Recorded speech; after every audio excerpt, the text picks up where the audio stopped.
guys, welcome back to the channel, welcome back to the workshop. We're going to start working on this Fleming Muckspreader. This is one of these old guns you use for like silicone and sealant and that sort of stuff. The trigger is broken on it, but as I was looking at it, it has a lovely shape to it. The structure is very strong, and I could easily put a bit of cut it to size. Also, I have these two wheels that I intend on using. They look really well. I have some lovely blue paint to go on this, and yellow as well for the Fleming. Here, I'm going to try and use that for the spinner, and then kind of put yokes on it that symbolise the chains. Because the way it works is it spins, and these chains with little weights on the end of it kind of flick the muck out the side, and that's how it works. And eventually,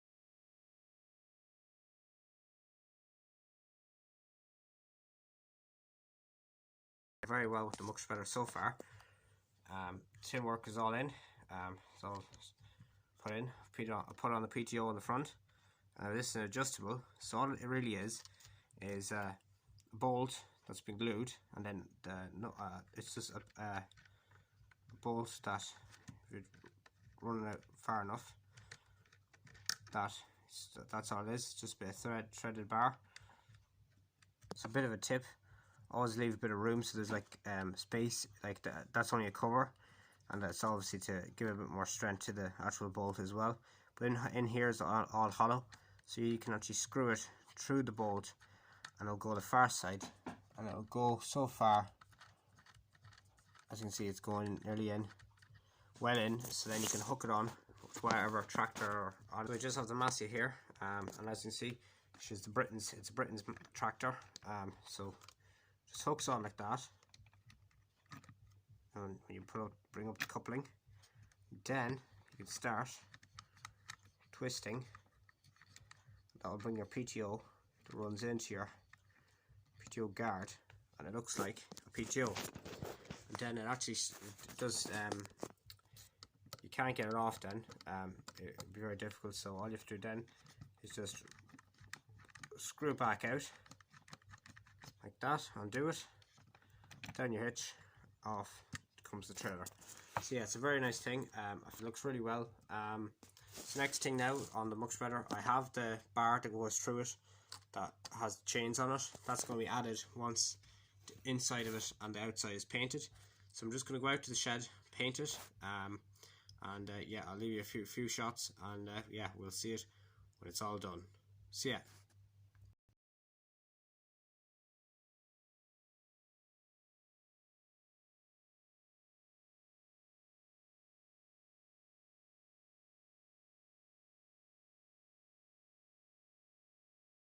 So guys, as you can see, I have the steel plate here. This was glued on this side, so it was actually discharging from the left hand side, but then I only realised when I was looking at the photos that most Muckspreaders, including the Flemings, Marshalls, whatever you want to call them, whichever brand, they all discharge from the right.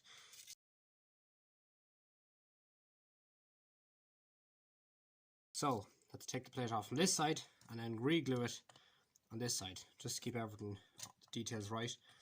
Then I'm going to glue on the little, like they're going to represent the chains, so when I spin this, it'll look like, you know, the mechanism. Also, I might stick a bolt on the end and then paint that orange. That will be a little beacon on the back, and maybe a hydraulic pipe as well. And so guys, Fleming Muckspreader is finally finished. Looks really, really well. I'm very, very happy with it. Now, I did put a lot of effort into this, so I'm definitely trying to improve my models and my modelling skills. The best thing is practice, and having been patient. As you've seen there, I had to glue the shield on, or that panel on the far side, because they actually dispensed from the right, not the left. So I'm glad I got that fixed up. Yeah, you learn something new every day. But yeah, it looks really well. I put in these, like, they're only bits of rope, this thin rope, and they will simulate the chains. So I have 2 rows of them. I stuck a little beacon on the back. That's just a bolt that's been glued on, and then I just painted it orange, so a little beacon for the back.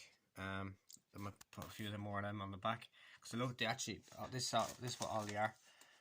Just these little screws, and you just glue its face down, and then when you paint that orange, it will look like that. And the Fleming, and then MS 1000. So it's a very modern machine. I put the yoke on the front where you could spin it, so it's not as freeze or anything, but yeah. Or actually, it should be spinning this way. That's the way it runs. I put this panel in the front here, similar, because there used to be a gearbox. It's kind of a chain going from the PTO up to here, and that runs on a chain, same as a die feeder. Put a hydraulic pipe as well. That's for just opening and closing the hatch at the top. That doesn't move, but I just added that in as well. So to the back, I put on brake lights. So there's brake lights on her. Oh, with the Muckspreader on the back of the Massey, it looks really, really well. The comparison between the blue and the red as well. That's why I painted this blue and made it Fleming, because just wanted something different on the farm. Most Muckspreaders are painted red, but I was going to make a Marshall one otherwise, but I said I'll make a Fleming. They're a good brand. We have a transfer box in real life. We have a Fleming transfer box. We're planning on getting a few more implements off Fleming because they're a really, really good company. Well built bits of kit too. So to make all sorts, like Muckspreaders, do some trailers, small trailers, and two transfer boxes, obviously, then toppers, and then a few other implements, bay lifters, that sort of thing. But yeah, it looks really well behind the tractor. Yeah, she looks really well. As you can see, the PTO, this is where the PTO mechanism comes into its own. So that looks just as good as any PTO shaft. And you make sure not to paint in where the PTO guard goes in. You have to just remember it will get a bit more harder to turn when the paint's on the threads. But you can still take it off without having to screw it out off the top all the time. All you have to do is kind of tilt the tractor, and off she comes. So yeah, and then I put a little leg on the bottom there, or third foot, to just keep the trailer up, or the Fleming up off the ground, keep the hitch off the ground. And yeah, thanks for watching, guys, and I'll leave you with a few shots. Goes show with a bit of motivation, self-belief, and a bit of patience and a bit of paint.